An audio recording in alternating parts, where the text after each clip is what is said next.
staro naselje. Sloveni su Vranjsku kotlinu naselili u 6. i 7. veku na svome putu ka jugu. Vranje se prvi put pominje u jednom vizantijskom izvoru 1093. godine u delu Grkinje carskog roda Ane Komnine o vladavini svoga oca Aleksija I. Komnina. Pominje se i u više pisanih izvora iz vremena Stefana Prvovenčanog, kralja Milutina, Stefana Dušana. Vranjsko pomoravlje je raskrsnica puteva i značajna oblast u srpskoj srednjovekovnoj državi. Ambasador Vranjske čaršije je svakako poznati srpski književnik Borislav Stanković, u čijim se delima osjeća miris lepih kata i šuštanje šimšira iz vranjskih baštica oivičenih kaldrmom. Danas je to veliki grad, po srpskim standardima relativno razvijen. Pružio je utočište brojnim doseljenicima iz okolnih, najčešće planinskih sela, a malobrojni Vranjanci, starosedeoci, saterani su u ćošak. Sve je manje meraka i sevdaha, a sve više turbofolka. Sve je manje kaldrme, a sve više saobraćajnog haosa i asfalta. Sve je manje zdrave hrane, a sve je više ešerihije koli u mlečnim proizvodima.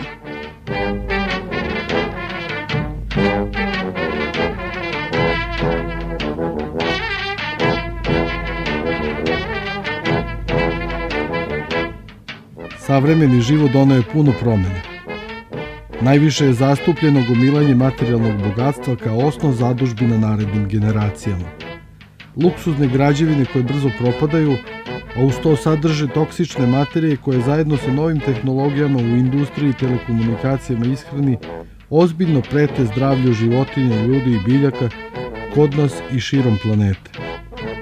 Beton i zagušljiv vazduh, pun teških metala, galama i buka svuda oko nas.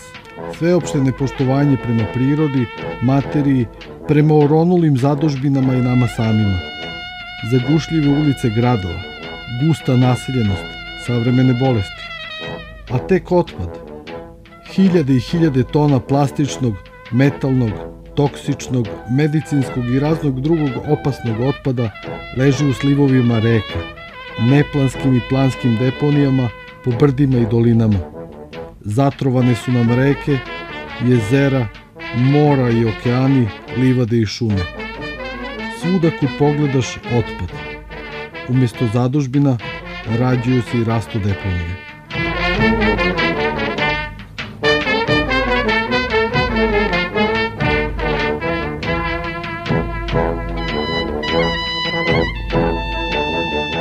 Ovaj otpad realno će trajati hiljadama godina. Nadživeće sve nas, našu decu, njihovu decu i decu njihove dece. Nadživeće Hilandar, Dečane i Ravanicu. Nadživeće sve tvrđave, bolnice, biblioteke. Po planskim i neplanskim deponijama prostire se svo bogatstvo naših ličnih zadužbina. Mene, tebe, nas koji živimo sada. Ostavit ćemo deci otpad. To je naša najjača i najtrajnija zadužbina. Dakle, ko smo to mi? Šta je sa našim zadužbinom? Šta ćemo mi ostaviti budućim Srbima? Danas retko ko nešto ostavi iza sebe. Sve se pojede, popije, proveseli, a narod se trudi da deci ostvari još lagodniji život kroz materijalna bogatstva, ne shvatajući da mu ostavlja samo najobičniji papir. Papir tanak i šaren baš poput njihovog duha. Jesmo li mi onaj jeftini grafit napisan crnim sprejom koji sam pre neki dan video na Belom mostu ili oronula fasada starog hiruškog odelenja koju nam je Jovan Janković Lunga ostavio? Možda smo ono brdašce od plastičnih flaša u dvorištu turskog kupatila ili nespretni izvođači plastične hirurgije na tužnom Oravu. Nemoguće da smo to mi. Pa mi smo potomci istih onih dobrotvora koji sasipaše svojim plemenitim darovima svoj narod. Mi smo naslednici svih ovih zadužbina naših velikana. Mi imamo istu krv, plemenitu, kraljevsku. Mi smo potomci slavnih ratnika sa Cera, Kolubare, Soluna. Nemoguće. Nije nam to u venama.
Ljudi oduvek sanjaju da stvore savršen sistem, da sve bude kao pod konac, da sve stvari i celo društvo funkcionišu besprekorno.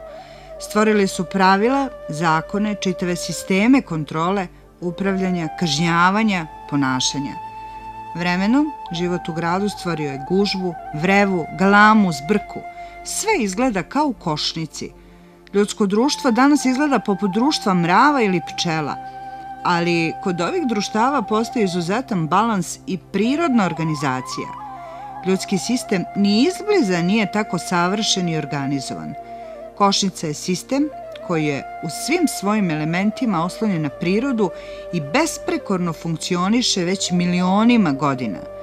Kada je u pitanju čovek, njegov sistem nije savršen. Saobraćajne nesreće, gužve, požari, ubistva, krađe, pljačke, demonstracije, agresija, ratovi. Sve ovo i još mnogo drugih stvari ukazuju na to da sistem koji je stvorio čovek ima grešku. Dakle, nije savršen. A nije savršen zato što nije prirodan. Olakšavajući sebi život, čovečanstvo se oslonilo na tehnologije i time se nepovratno otuđilo od svih prirodnih procesa. Savremeni čovek počeo je da uživa u luksuzu koji mu je podarila tehnologija. Vremenom, zaboravio je na sam izvor života.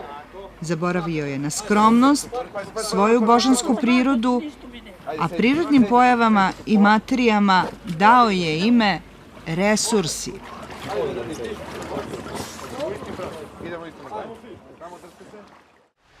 Odnosi u prirodi su u konstantnom balansu. Svako ispadanje iz tog balansa priroda teži da opet vrati u balans. Savremeni čovek u stvari stalno ispada iz te ravnoteže. A priroda, sa druge strane, pokušava da to ispravi. Da se izrazim u duhu novih tehnologija. Sve će to trajati dok se balans toliko ne poremeti da kreator bude prinuđen da pritisne dugme za reset.